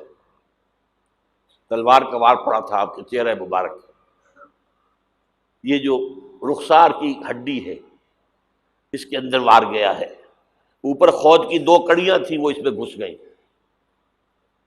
2 دندان مبارک شہید ہوئے۔ وہ خود کی کڑیاں ایک صحابی نے اپنے دانتوں سے پکڑ کے کھینچنے کی کوشش کی، دانت نکل گئے، وہ نہیں نکلی، کیا جتن کر کے نکالی گئی ہوگی تو خون کا فوارہ آیا، اتنا خون گیا ہے کہ آپ بے ہوش ہو گئے، گر گئے، اور مشہور یہ ہو گیا کہ آپ کا تو انتقال ہو گیا، شہادت ہو گئی۔ یہ سیرت کبھی پڑھی ہے؟ حضرت عائشہ کے ہوش کا تو یہی دور تھا نا، یوم طائف میں تو آپ کی کیا تھی، بچی تھی، انہیں کیا پتا کیا ہو رہا ہے حضور کے ساتھ۔ 3 دن تک حضور مکے کی گلیاں اور وہاں کے اوباش لوگ پتھراؤ کر رہے گئے تھے اس امید میں کہ شاید وہاں کا کوئی سردار ایمان لے آئے، تو یہاں تو ابو طالب بھی فوت ہو گئے، یہی دنیاوی سہارا تھا، خاندانی سہارا تھا ابو طالب کے ذریعے، اور گھر میں ایک دلجوئی کرنے والی رفیقہ حیات تھی، وہ بھی، ان کا بھی انتقال ہو گیا۔ آپ نے کہا یہ عام الحزن ہے، اب تو سب کو طے ہو گیا قریش کو کہ اب جیسے قتل کر دو ان کو، اسی لیے آپ گئے طائف، شاید وہاں کا کوئی بڑا سردار مانے ایمان لے آئے مجھ پر تو میں اپنا مرکز ادھر شفٹ کر دوں۔ تینوں سے ملے ہیں، تینوں نے وہ جواب دیے ہیں، نکل جاؤ یہاں سے، میں تمہارے ساتھ بات بھی کرنے کو تیار نہیں ہوں۔ اچھا، تمہارے سوا کوئی نہیں ملا تھا اللہ کو نبی بنا کر بھیجنے کے لیے؟ دیکھو جاؤ، میں بات نہیں کرنا چاہتا، ہو سکتا ہے میں بے عزتی کر بیٹھوں، اور واقعی تم اللہ کے نبی ہو تو میں مارا جاؤں گا، جاؤ جاؤ جاؤ۔ یہ سلوک محبت کے ساتھ ہوا، اور پھر چھوکروں کو، اسٹریٹ ارچنز جنہیں آپ کہتے ہیں، اشارہ کیا تھا، خبر لو ان کی، پتھراؤ ہو رہا ہے، ساتھ کوئی ہے ہی نہیں، ایک آدمی صرف، زید ابن حارثہ۔ اب سامنے سے پتھر آ رہے ہیں تو حضرت زید آگے آ جاتے ہیں، ڈھال بنتے ہیں، مجھے لگے پتھر حضور کو لگے، آپ پیچھے سے آ رہے ہیں، چاروں طرف سے تو ڈھال نہیں بن سکتا ایک شخص، جسم لہو لہان، خون جا کر جوتیوں میں جم گیا ہے، جوتی اتر نہیں رہی۔ پھر وہاں سے واپسی پر جو دعا مانگی ہے، اللہم الیک اشکو ضعف قوتی وقلت حیلتی وہوانی علی الناس، اے اللہ تیری جناب میں فریاد لے کر آیا ہوں اپنی قوت کی کمی کا، اپنے وسائل کی کمی کا، اور جو ذلت و خواری ہو رہی ہے لوگوں کے سامنے، الا ملتقننی، مجھے کس کے حوالے کر دیا ہے، الا بعیدی یتجہمنی، یہ میرے اوپر ہجوم کر کے آ جائے، حملہ کرے، اور عدو من لگتا امرے، یہ دشمن کے حوالے میرا معاملہ کیا، جو چاہے کر دے وہ۔ لیکن پھر عبدیت غالب آتی ہے، ان لم یکن علی غضبک فلا ابالی، اے اللہ اگر تو ناراض نہیں ہے تو مجھے کوئی پرواہ نہیں، سر تقسیم خم ہے جو مزاج یار میں آئے، مجھے اندیشہ یہ ہے کہ تو ناراض تو نہیں ہو گیا۔ یہ تکلیفیں جھیلی ہے، سینکڑوں صحابہ نے جانوں کا نذرانہ پیش کیا ہے، احزاب کی جنگ میں فاقوں پر فاقے ہو رہے تھے، اور ان فاقوں کی حالت میں خندق کھودنے کا حکم ملا ہے، لوگوں کی کمریں دوہری ہو رہی ہیں، پتھر باندھے ہیں اپنے پیٹوں سے، اپنے چادروں کے ساتھ کس کر کمر دوہری نہ ہو جائے، اور جب صحابہ کدالیں چلا رہے ہیں تو کیا کہہ رہے ہیں، نحن الذین بایعوا محمدا علی الجہاد ما بقینا ابدا، اللہم لا عیش الا عیش الاخرہ۔ صحابہ کہتے تھے ہم وہ لوگ ہیں جنہوں نے محمد سے بیعت کی ہے کہ جہاد کرتے رہیں گے جب تک جان میں جان نکل جائے تو بات، اور جان ہے، چاہے ابھی بھوک سے کمر دوہری ہوئی جا رہی، جان تو ہے۔ اور ایک دفعہ کہتے تھے اللہم لا عیش الا عیش الاخرہ، اللہ عیش زندگی تو آخرت کی زندگی ہے، اور حضور فرماتے تھے، حضور کے بیٹھے ہوئے نہیں تھے گاؤں تکیہ لگا کر، پتھر اٹھا کر خندق میں سے لے جا کر باہر پھینک رہے تھے، جب صحابہ کہتے ہیں اللہم لا عیش الا عیش الاخرہ، حضور فرما رہے ہیں فاغفر الانصار والمہاجرہ، اے اللہ ان انصار اور مہاجرین کی مغفرت فرما دے۔ پھر حضور کی خدمت میں کچھ لوگ آئے، حضور اب یہ فاقہ ناقابل برداشت ہو گیا، دیکھیے ہم نے یہ پتھر باندھے ہوئے اپنے پیٹوں کے ساتھ۔ حضور نے کرتا اٹھا کر دکھایا، وہاں 2 پتھر باندھے ہوئے۔ یہ ہے سیرت النبی۔ آپ کس چیز کو سیرت النبی سمجھتے ہیں؟ بہرحال اس موضوع پر میری ایک کتاب ہے منہج انقلاب نبوی، کہ انقلاب کیسے آیا تھا۔ اگر دل میں ذرا بھی آرزو پیدا ہو گئی ہو کہ اللہ قبول کر لے مجھے بھی، مجھے قبول کر لے اس کام کے لیے، تو وہ کتاب آپ کے لیے مسٹ ہوگی، اس کا پڑھنا۔ وہ جو ہمارے مکتبے نے شائع کی ہوئی ہے اچھے سفید کاغذ پر، وہ تو 200 روپے کی ہے، لیکن ہمارے تنظیم کے طرف سے تاکہ کم استطاعت والے لوگ بھی استفادہ کر سکیں، وہ 70 روپے کی قیمت، اور شاید وہ 50 ہی میں آپ کو مل جائے، وہ یہاں مل جائے گی۔ باہر پڑھیے خدا کے لیے، وہ سیرت اس میں آپ کو ملے گی، سیرت ان جلوسوں میں نہیں ہے، سیرت ان درود کی محفلوں میں نہیں ہے، سیرت ان نعتوں کے اندر نہیں ہے۔ کہاں ہے؟ کسی نے یہ واقعات آپ کو بتائے؟ منہج انقلاب نبوی۔ پھر 5 چھوٹی کتابوں کا ایک سیٹ میں آپ کے لیے بنا کر لے کر آیا ہوں، وہ بہت تھوڑی تعداد میں آج جمعے کے اندر بک گیا ہے، اکثر حصہ بہت تھوڑی تعداد میں رہ گیا۔ حب رسول کے تقاضے کیا ہیں، سوچا کبھی؟ ہمارے حضور سے تعلق کی بنیادیں کیا ہیں، سوچا کبھی؟ رسول کامل 12 تقریریں میری ہیں جو پاکستان ٹیلی ویژن پر ہوئی تھی 1981 میں، ربیع الاول کے 12 دنوں میں ایک تقریر روز۔ یہ کتابیں باہر، اور آج کے دور میں خاص طور پر جہاد کسے کہتے ہیں؟ جہاد کی حقیقت کیا ہے؟ حقیقت جہاد، اور یہ جو انقلاب کا پروسیس ہے اس کا اختصار کے ساتھ رسول انقلاب کا طریق انقلاب کیا تھا۔ یہ 5 کتابوں کا ایک سیٹ جو ہے وہ 150 روپے کا باہر مل جائے گا، آپ لینا چاہیں پڑھیں، سنیں، سمجھیں۔ جو کچھ ہم حضور سے محبت کے جو اظہار کر رہے ہیں، جس طریقے سے کر رہے ہیں، اس سے ہمارا تعلق ثابت ہو رہا ہے حضور سے۔ اب میں یہاں آپ کو اختصار سے بیان کرتا ہوں حضور کا طریق انقلاب کیا تھا، اختصار کے ساتھ، تفصیل سے ان کتابوں میں دیکھیے۔ نمبر 1، دعوت ایمان بذریعہ قرآن، یتلو علیہم آیاتہ۔ آج جمعے میں نے اسی آیت پر تقریر کی ہے، تلاوت آیات، قرآن پڑھ کے سناؤ، قرآن پڑھ کے سناؤ، قرآن پڑھ کے سناؤ۔ اس قرآن کے ذریعے سے دلوں میں ایمان پیدا ہوگا، یقین والا ایمان۔ دیکھیے برا نہ مانے، مغالطے میں نہ رہیے، میرے اور آپ کے دلوں میں ایمان نہیں ہے، عقیدہ ہے، عقیدہ ہے، والدین سے ملا ہے۔ یقین والا ایمان کہاں ہے؟ اپنے گریبان میں جھانکیے، اللہ آپ کو توفیق دے۔ کیا مجھے واقعی یقین ہے کہ مجھے مرنے کے بعد جی اٹھنا ہے؟ کیا مجھے یہ واقعی یقین ہے کہ اصل زندگی آخرت کی زندگی ہے؟ کیا مجھے واقعی یقین ہے کہ قرآن اللہ کا کلام ہے؟ ٹٹولیے اپنے دلوں کو۔ اگر یقین ہوتا کہ اللہ کا کلام ہے تو آپ اس کو سمجھنے کے لیے عربی بھی نہ سیکھ سکتے؟ انگریزی آپ پڑھیں، اور پڑھی آپ نے ایسی کہ انگریزوں کو پڑھا دیں، کیا نہیں کیا؟ پی ایچ ڈیز کر رہے ہیں، کون کون سے فنون نہیں سیکھے، ڈاکٹر، اتنی عربی نہیں سیکھی۔ تمہارا دعویٰ ہے کہ تمہارا یقین تھا میری کتاب پر، اللہ پوچھے گا تمہارا سلوک کیا تھا میری کتاب کے ساتھ؟ تم نے پڑھا اس کو، سمجھا اسے سمجھنے کے لیے عربی سیکھی؟ نہیں، تو تم جھوٹ بول رہے ہو، تمہارا کوئی ایمان نہیں تھا میری کتاب۔ ما آمن بالقرآن من استحل محارمہ، جنہوں نے سود کو اپنے پورے نظام کی جڑ بنیاد بنایا ہو، ان کا ایمان کوئی ہے اللہ پر؟ حضور فرماتے ہیں کہ جس شخص نے حرام کسی شے کو اپنے لیے حلال کر لیا اس کا کوئی ایمان نہیں۔ دوبارہ آج بھی کرنا ہے تو دوبارہ ایمان پیدا کرنا ہوگا، ایمان، عقیدہ نہیں، ایمان۔ صرف لپ سروس نہیں، اقرار باللسان نہیں، تصدیق بالقلب۔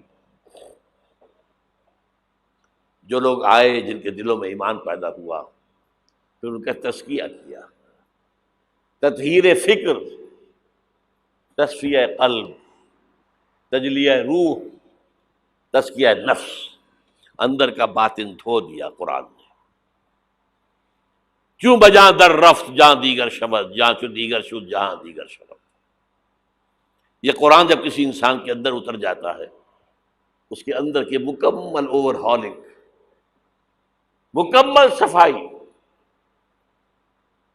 دماغ کی صفائی غلط نظریات سے، دل کی صفائی غلط نیتوں سے، غلط ارادوں سے۔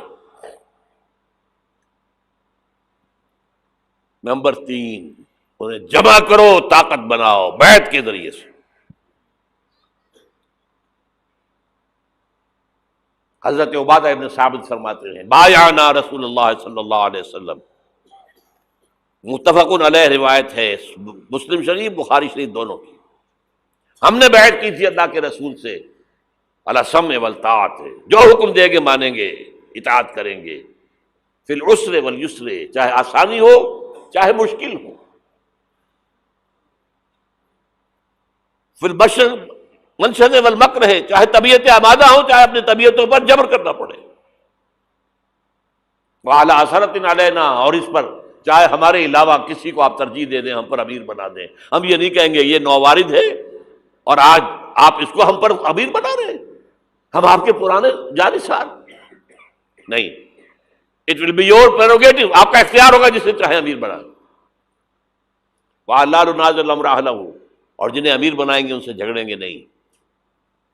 وَعَلَىٰ أَن نَّقُولَ بِالْحَقِّ أَيْنَمَا كُنَّا لَا نَخَافُ فِي اللَّهِ لَوْمَةَ لَائِمٍ، ہاں جہاں بھی ہوں گے حق بات کہیں گے، ضرور مشورہ ضرور دیں گے، کسی کے روب سے، کسی کی طرف سے استہزاء کے خوف سے ہم اپنی زبان بند نہیں کریں گے۔ یہ بیعت تھی جو حضور نے صحابہ سے لی، اور یہ متفق علیہ روایت ہے۔ آج رونے کا مقام نہیں ہے، کوئی مذہبی جماعت اس بنیاد پر قائم نہیں ہے سوائے تنظیم اسلامی کی۔ اتنی لمبی حدیث، complete constitution of an Islamic revolutionary party, حزب اللہ کی مکمل جو ہے اساس موجود۔ بیعت ویعت تو پرانے زمانے کی باتیں ہیں، آج تو اور طرح کی جماعتیں بنتی۔ چوتھا مرحلہ کیا تھا؟ جب تک طاقت کافی نہ ہو، تمہیں ستائیں تو مار کھاؤ، جوابی کارروائی کوئی نہ کرنا۔ You have to buy time, ابھی تمہاری تعداد بہت کم ہے، اگر تم وائلنٹ ہو جاؤ گے ختم کر دیے جاؤ گے، کچل دیے جاؤ گے، چاہے وہ تمہارے ٹکڑے کر دیں، کوئی جوابی کارروائی نہیں۔ خباب بن الارت رضی اللہ تعالیٰ عنہ کا واقعہ تو اہم ہے نا، آج میں جمعے میں بھی سنا چکا ہوں۔ بلایا گیا، آؤ خباب، آ گئے، ان کی نگاہوں کے سامنے دہکتے ہوئے انگارے زمین پر بچھائے گئے، اتارو کرتا، اتار دیا، لیٹ جاؤ ان پر، لیٹ گئے، کھال جلی، چربی پگھلی، انگارے ٹھنڈے ہوئے۔ اب ایسا شخص سوچئے اگر اسے اجازت ہو تو دو چار کو مار کر مرے گا نا، مجھے روسٹ کرنے چلے ہیں، یہ زندہ کباب بنانے چلے ہیں۔ ڈیسپریٹ انسان ایک دو کو مار کر مرتا ہے، اجازت نہیں۔ کفو ایدیکم، ہاتھ رو کے رکھو۔ یہ سیرت کی چیزیں، یہ موتی کہاں سے ملیں گے آپ کو؟ منہج انقلاب نبوی ضرور پڑھیے،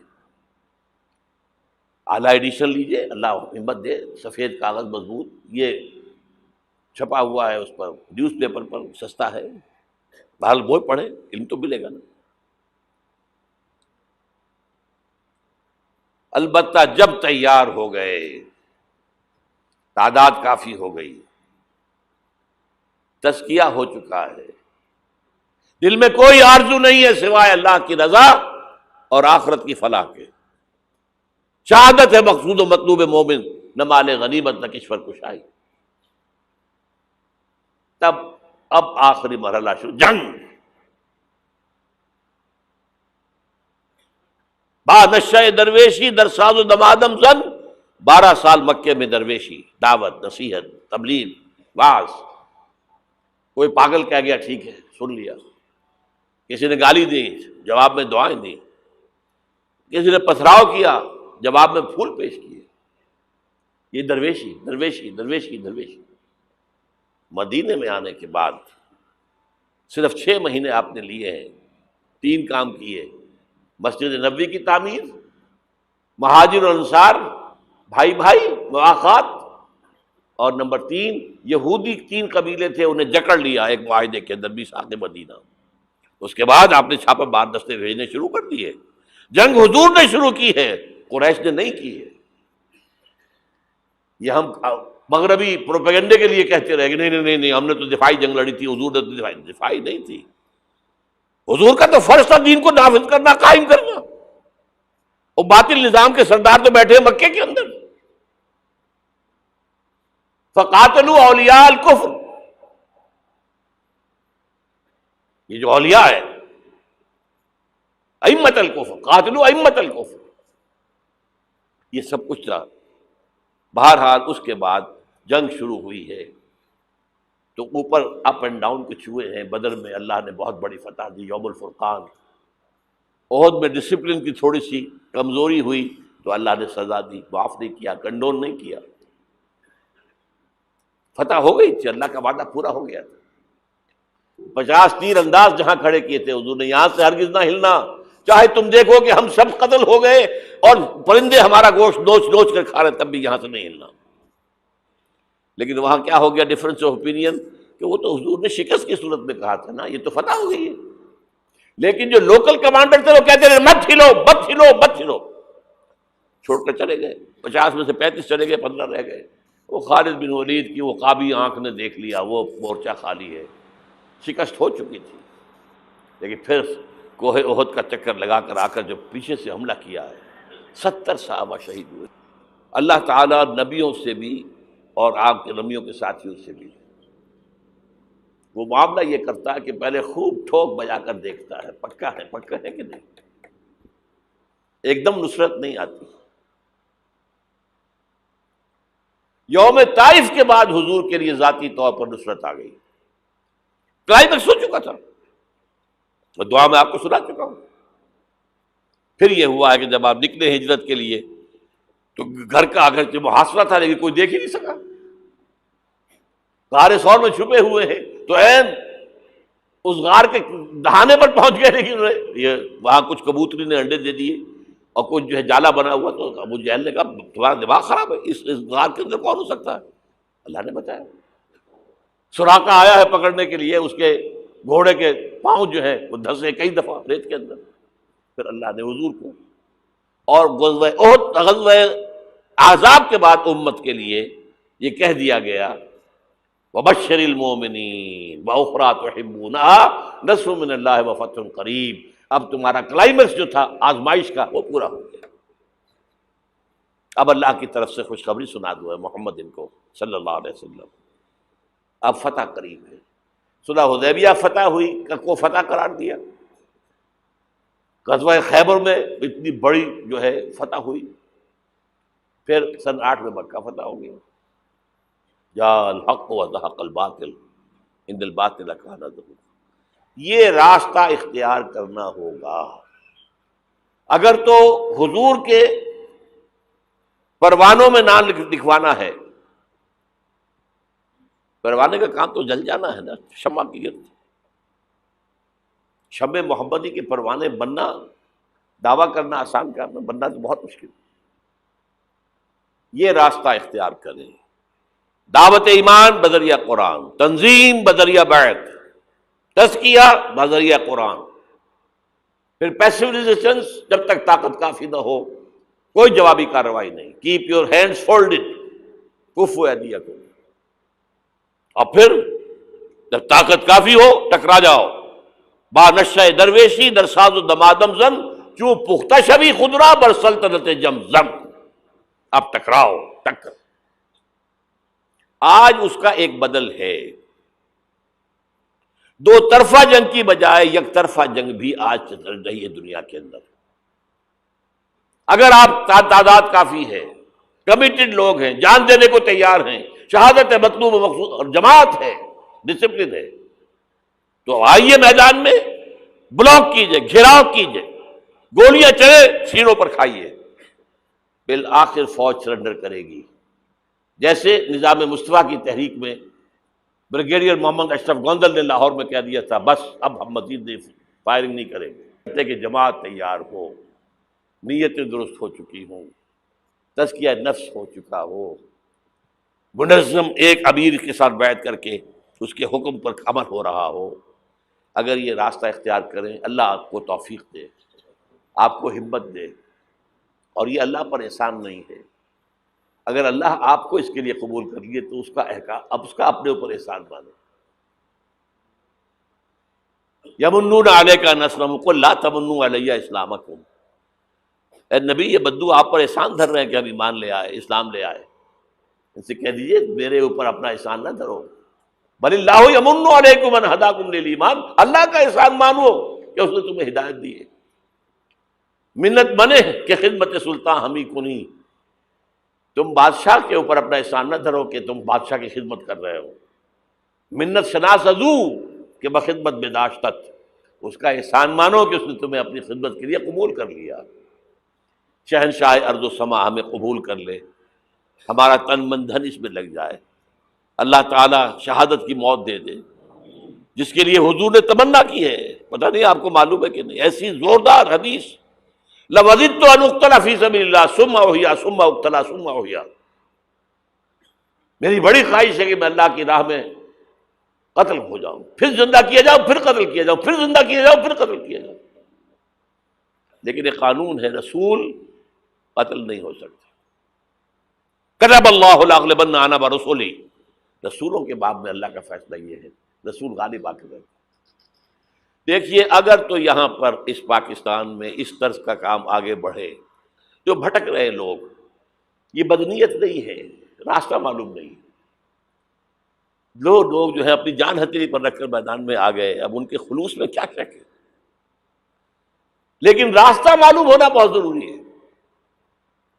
چراغ نشان راہ دکھاتے تھے جو ستاروں کو، ترس گئے ہیں کسی مرد راہداں کے لیے، راستہ دکھانے والا نہیں ہے، یہ راستہ ہے، اس راستے پر غور کیجئے، اس پر فکر کیجئے، سوچئے، جو میں نے چیزوں کا ذکر کیا ان کا مطالعہ کیجئے، پھر اللہ ہمت دے، آپ کبھی لاہور آئیے، مجھ سے بات کیجئے، اگر آپ کے خیال میں نے کوئی چیز غلط لکھی ہے، غلط کہی ہے، مجھے سمجھائیے، میں آپ کا احسان مند ہوں گا۔ آئے، کوئی لاہور دور تو نہیں ہے، آپ چھوٹے سے چھوٹے کام کے لیے صبح جاتے شام کو آ جاتے، اب تو آپ کے پاس موٹر وے بھی بہت آسان بن گئی ہے، لیکن یہ کہ محض یہ سال بہ سال ایک جلسہ کر لینا، ایک تقریب منعقد کر لینا، اس سے تو کچھ نہیں ہوتا۔ اکھیاں نہ ویکھیا نہیں اللہ، اکھیاں نہ ویکھیا نہیں اللہ، اساں تے سونا یار ویکھیا، اکھیاں نہ ویکھیا نہیں اللہ، اساں تے سونا یار ویکھیا، اکھیاں۔ چڑھ دے سورج ڈھل دے ویکھے، بجے دیوے بل دے ویکھے، چڑھ دے سورج ڈھل دے ویکھے،